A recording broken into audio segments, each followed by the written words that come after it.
What's up? It's your boy Anye Elite. Welcome to another episode of the commentary. I feel like it's been forever since we connected. It was probably before my birthday. Let me just start by saying thank you to everybody who showed me some love as I turned the big 3-7. Every year is a blessing, and being in community with you all is a blessing. Special shout out to my bestie Kay Holden and Dion in Rome and my bae for making it extra special. We had a nice time. And back to Dion in Rome. I want you to enjoy this beautiful musical moment with me again.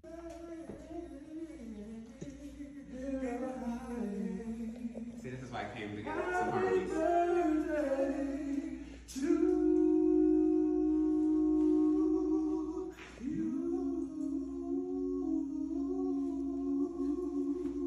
All They right. killed that.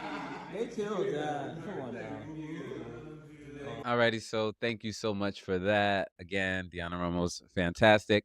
I did pop in for a little bit and I did a review of Sir Davis, Beyonce's new whiskey. It is an American whiskey, so that is why we are wearing our festive hat today. Birthday V, happy birthday V, and happy birthday V.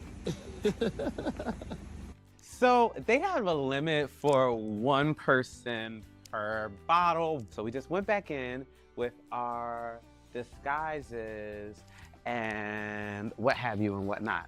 Okay, and then we were able to get the whole box. All right, so we're gonna start with a shot.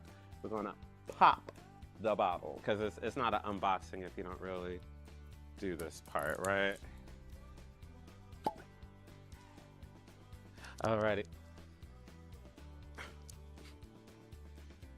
I want to give a shout out to Nearest, okay? So it's happy birthday, Beyonce, forever, okay? But also shout out to Nathan Green, okay? AKA Nearest. Nathan Green was the enslaved African American who actually taught somebody you may know how to make whiskey.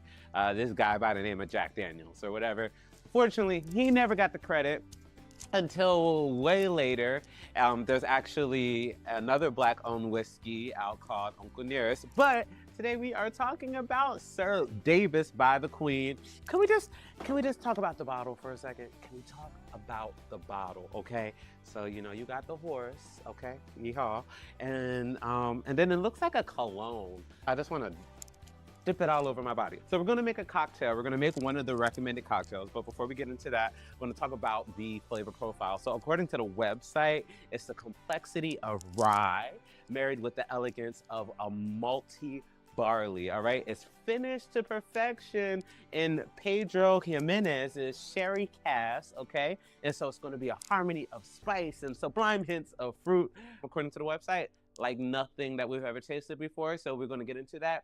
44% alcohol, 88 proof, baby. Okay, let's do it. Not bad, just strong, just strong. I'm gonna sip, guys. It's early in the morning. It's in the morning. I'm gonna sip. Cheers. Here's time for the moment of truth.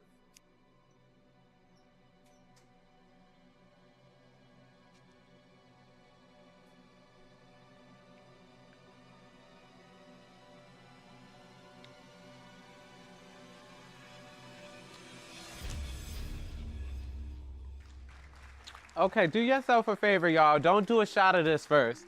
Start off with a little sip, baby. Start off with a little sip. You can taste the orange flavor. Yeah, no, it's definitely a ride. You know how, like, I don't know if maybe you are a connoisseur, maybe you're not, but there's a whole exciting, like a ride that you're going on, like as it hits the top of your tongue to the back of your tongue, stuff like that. Seville oranges, a little toffee and hints of honey on the finish, cinnamon and clove. Just a lot going on here, okay? Now this is American whiskey, but according to the blogs and stuff, Beyonce likes a Japanese whiskey, so this is probably a Japanese influenced American whiskey.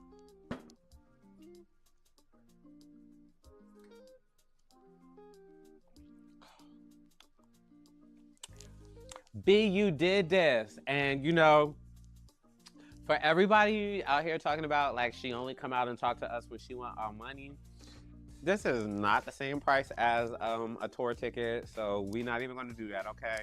If you wanna get you some, okay? It's thuggy though, right? Like, wouldn't you expect like a champagne or something from Beyonce? No, a whole whiskey. I think we're getting more country music. I might need another hat. Obviously, it's here in California. You can also get it down in Georgia, of course, Texas, and a few other places. If you are in the Philly area, then you gotta just head over to Maryland to get it, or up to New York, and it'll be there, or whatever. It retails for what, like $89? Not bad at all. Now we're gonna try it with a cocktail on the next video, okay? Yo, I'm something like a white bitch crossed with a hood rat, wrapped in a cute little black boy body. Yo, I hop on the beat and let them know how I'm bad, cause I know bum bitches out there wanna die. Something like a white bitch crossed with a hood rat, wrapped in a cute little black boy body. Yo, I hop on the beat and let them know how I'm bad, cause I know bum bitches out there wanna die. But how real is your fame if they don't throw shade? How real is your hustle if you don't get paid? I'm like, shit, I was a time, even back in the struggle. That nigga be catching checks, but that nigga, he said I talk a lot of shit for a bundle of sticks. Told him I light a flame, see how big that flame get. From Philly to LA, they think I'm a pirate. Swear it's no problem wherever I slide to. See me on tech, know that it's just a fly through. Do not be upset if I don't reply to you. I was looking, just not trying to find you. Like, really, you Happy Wednesday. Happy hump day if you catching it on the day of the premiere. If not, then whatever. Anyway, we got a lot to talk about today. We're going to talk about some stuff happening in SoCal.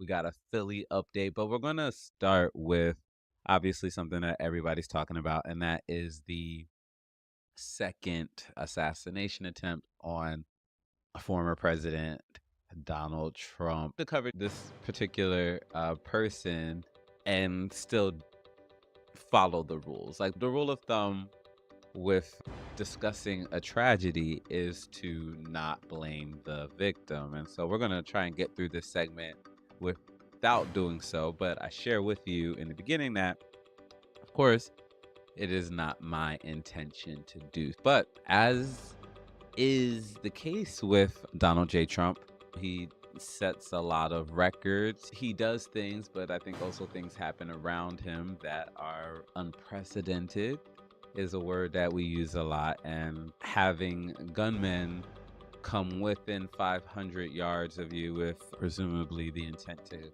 kill you within the span of 2 months is another one of those unprecedented things. And again, without blaming the victim, my questions really revolve around,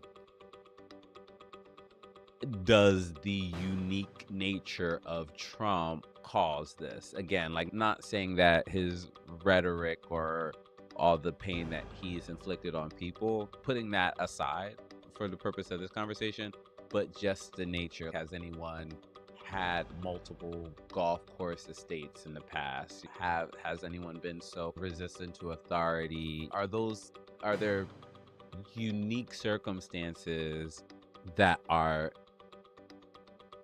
complicating the Secret Service's ability to protect Trump? And so I think regardless of whether you are supportive of the former president or not, I do think that an attack on him at this point in time, him being a current candidate for president, and also then you add that former president element to it, but that attack is on our country, our rule of law. It takes away the conversation being about the candidates and the solutions that they have to the issues facing our country.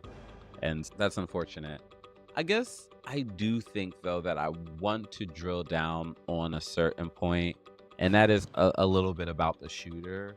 I think, and this will get a little bit more political, but given all the vitriol directed at minorities and migrants, I do think that it does matter that neither of these assailants or would-be assailants or would-be assassins, neither of them fall into that category. And so we want to drill down on that. So we're going to take a look at the would-be assassin.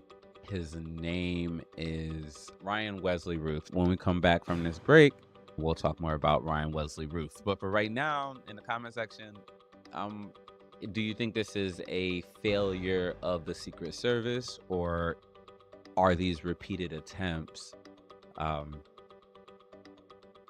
you know, related to the uniqueness of the 45th president?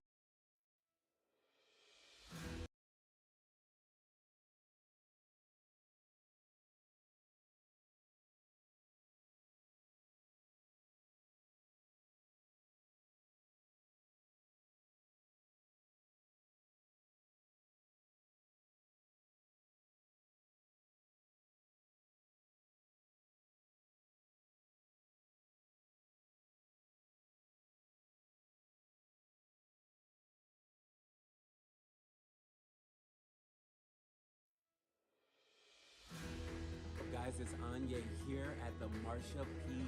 Johnson Youth Drop-In Center. Sure does. And so the brothers, I think, do a wonderful job taking care of the community. So tonight, we're taking care of ourselves and our members in crisis. Good to see you. Hey, baby. So, It's reversible Fonte. Y'all check out Holy Smoke. I gotta tell y'all, Icon City off the chart.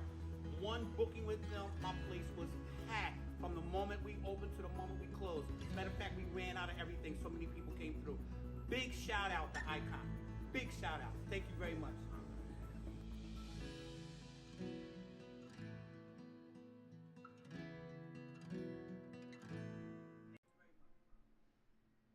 Okay, so welcome back. As promised, as I started off the show with, we were going to talk a little bit more about Ryan Wesley Roof, or Ralph.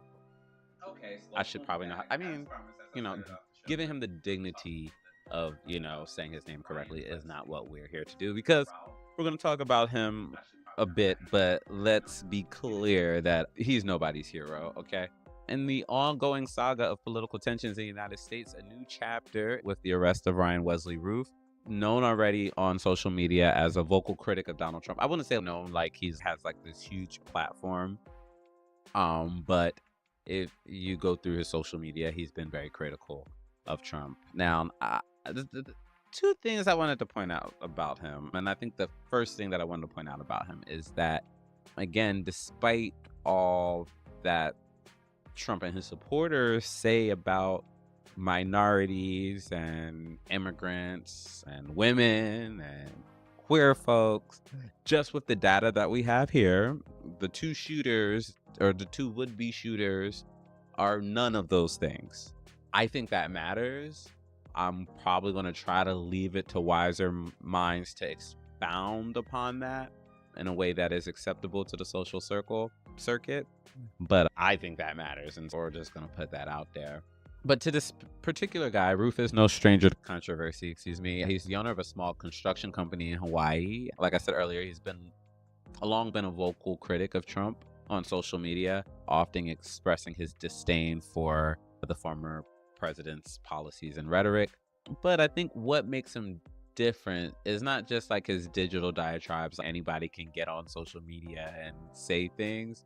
I think one is his extensive criminal history and the fact that this guy has a habit of putting his money behind his views. And so again, when we think about the migrants, the minorities, the women, the queers, all of that, and how because of systematic inequality, these people aren't largely buying plane tickets and expending all types of resources to make their points and stuff. And I don't know, we're still trying to get the details, so I don't know if he flew directly from Hawaii to Florida to try to commit this assassination. But in the past, as a vocal supporter of Ukraine, Ryan Wesley actually traveled to Ukraine to try to,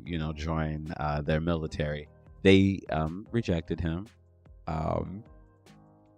for obviously probably good reasons, and he made his way back here. But media outlets are thinking that the Ukraine issue is what's motivated this man. to do these things. But what I want to go back to saying is, while some people, depending on their political views and stuff, they may try to paint this guy as some type of misguided hero, I think it is crucial to remember that an alleged attempt to assassinate a presidential candidate is not something that you can defend, regardless of your political ideology. Violence is never the answer. This guy should serve as a cautionary tale about how dangerous the current divisions in U.S. politics are. If this can continuously happen to a presidential candidate who also happens to be a former president, who happens to have millions of dollars at their disposal, what is going to happen to the journalists and the community activists and the people who just happen to share their opinions, regardless what dog you have in this fight, even though that's a whole nother thing. Springfield, they're eating the dogs. The people that came in, they're eating the cats. We should be able to come together and say that this is wrong. So enough of that. I did want to talk about, and because we still have an election that's happening, right? While it's unfortunate what just occurred, or what almost occurred, there's still two people in this race. And I noticed, and I think other people are noticing this too, that Kamala is avoiding talking about race and gender. Some people think that this is a good strategy to win over the middle. I think others are frustrated and see it as her not really being down, for underrepresented people. Again, working on this journalism thing, I'll tell you what I feel after I lay out all the facts and stuff. But I thought this clip of an interview back in 2019 or so with Uncle Luke really describes, it gives a more fulsome understanding of how attacks on her race and gender really hit her and her response. And so I don't know why they're not saying these things now, but she said it then. So take a look. I was raised to have pride. I mean, I could go on and on about who I am, right? But and who I was born as, not just who I became. It wasn't like some process of enlightenment. This has not been a process of discovery for me. I think the frustration is that other people want me to take them through their process of discovery. And it's a challenge. I mean, but this is look, all of us who have become the first, part of the challenge is that people have their boxes about who people are. This is obviously a proud Black woman. There's a reluctance to code switch back the other way that I think may not be serving her well. Do both, okay? Do both. When we come back, I have something really, really important to share. So I hope you keep it locked in. This is the commentary on Icon City News.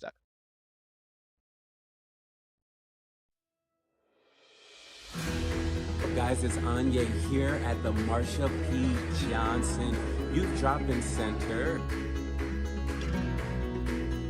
Sure does. And so the brothers, I think, do a wonderful job taking care of the community. So tonight, we're taking care of ourselves and our members in crisis. Good to see you. Hey, baby. So, It's reversible Fante. y'all check out Holy Smoke. I gotta tell y'all, Icon City off the chart. One booking with them, my place was packed from the moment we opened to the moment we closed. As a matter of fact, we ran out of everything. So many people came through. Big shout out to Icon. Big shout out. Thank you very much.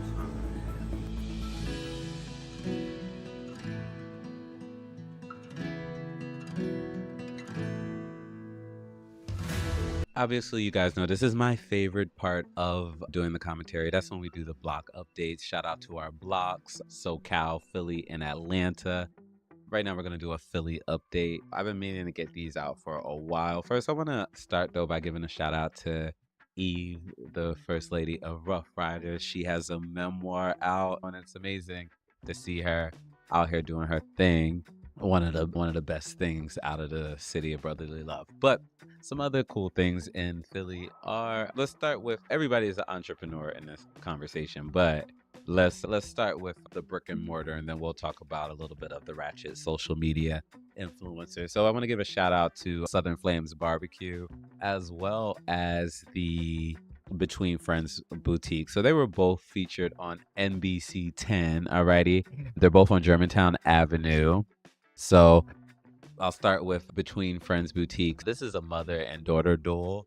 They both originally come from the Philadelphia School Board, but they've retired and stuff. And now they're focused on making bold, bright fashion accessible and fun. It's basically like it's a boutique, right? I think that new items, maybe some gently used items, but like all high quality. I hear, ladies, it's the place to go to get your jeans or whatnot. But of course, we want to give them a shout out here because that's what we do at Icon City, highlighting creatives and performers from underrepresented communities. So similar to that, Southern Flames Barbecue, founded by local Dr. Reverend James Buck. Now, this isn't just a regular barbecue spot. Dr. Buck, like I said, he's a pastor with a heart as big as his dreams. I'm from a place called Port Gibson, Mississippi. I came to Philadelphia back in 2010. We've been here ever since then.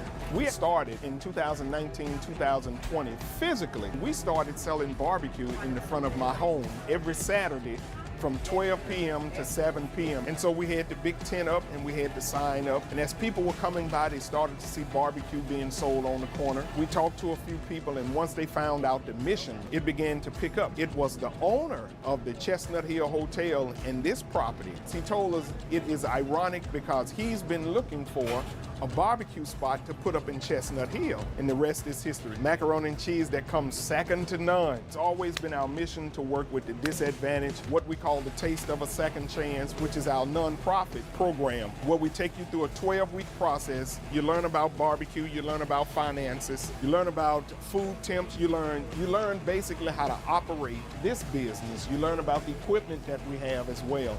And so that's what we do here at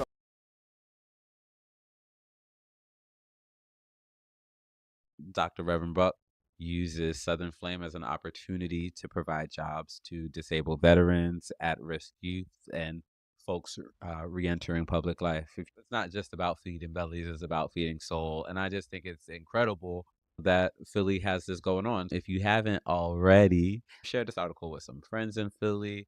It's Between Friends Boutique and Southern Flames Barbecue, both over on Germantown Avenue. Next time I am in the 215, I will be sure to stop by. Okay, so that is our good, respectable side of Philly. Okay, alrighty. So now we're going to just flip the script a little bit, and we are going to check out On the Rise Philly. It's been my guilty pleasure. Check it out and you'll see why. You right knowing damn well you wrong, because how the fuck that make me look? So how do we fix it? I just want to know, how do we fix this shit moving forward? Just let go. Just let it go. At this point, no, you can't just let it go. You gotta own it. In my personal opinion, in the conversation that was had at Reggie House, was that Rob was going to bring it up when we had dinner with everybody. About him talking in code about the threesome shit and the secret group chats. Yeah, because I didn't tell you that shit. Like when we was in the car, all I said to you was, "Oh, I heard about this the night before." I just didn't know who he was talking about. You know what I'm saying? So all of that shit. Like, to me, I get how Rob felt set up. I get how Raheem and Cam felt ambushed around that, because that shit was supposed to happen in an open forum. There's so much. Okay, so Philly on the Rise is a raw, unfiltered reality web show. It's making waves in the ratchet TV era. You know what I'm saying? Zeus Network, all of that stuff. Now, the show isn't just about drama, though. It's like a little bit of a love letter to, in the form of a reality show, to Philly in this underground scene. Alrighty, so there's unique casting. Let's go through the cast. All right, you got Rob Blanco, you got Big Muffin, Brahim, Cam, Limi Hendrix, and Jay Marquise. You got Robbie. Robbie actually appeared because when I was watching the show, I was like, oh, he looks familiar. He actually was at the book release party for our friend Kevin Mines' A Life of Lust book signings. Formerly known as Black Jesus. Black Jesus, baby. So my question, Kevin, with the release of this book, is going to come a lot of misconceived notions and perceptions of you, or what they think, or who you are, and things like that. So what, aside from all that, what do you want people to take away in reading this work of art? If I can do it, you can. Whatever that it is for you, if I can do it, you can. Everything in my life should have canceled me out from the very beginning. I should not be here. All the obstacles. Yeah, like I want people to see it. Not like you're going to be entertained, you're going to learn something, but I really want you to understand that if I can get through the shit that I've been through, I don't think I'm anything so special that you can't either. We all have a level of tenacity. We all have a level of tenacity, and I hope that my book inspires you to tap into it so that you can be great too. I'm great, goddammit. So I lied. That wasn't the last question. This is the last question. Oh. Okay, this is The show brings the energy.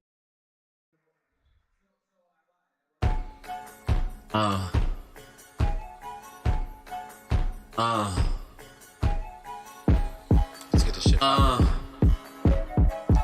Icon City. Hey yo. Nasty. Still at the bar looking classy. Yeah, I'm at the gala. You in the Impala. Bananas. Pancake with the flip. He already know that I'm with the shiz. He call me Cookie, I'm his chocolate chip. Nasty. All right. So that was so that's my latest single, Chip. It is available on iTunes and Spotify and all that jazz. I just want to thank you all for tuning into another episode of The Commentary. Going forward, we're going to be doing this on a regular kind of basis thing. So every Wednesday, 9 o'clock Pacific. Okay, we started a little early tonight, but let's see.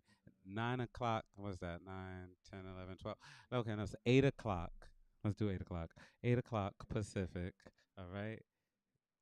If you keep it locked in, then you got to keep me accountable. So, so let's do 8 o'clock Pacific on Wednesdays, and then we're gonna do 6 p.m. Pacific on Saturday. So I will see you again Saturday. We're gonna talk about the Diddy stuff. We're gonna do some more block shout outs. We did Philly Wednesday, so we're gonna probably do SoCal. I got some cool events happening up there, but for real, I appreciate you for listening. And for the latest inclusive urban entertainment, keep it locked to iconcitynews.com. I'll see you on Saturday.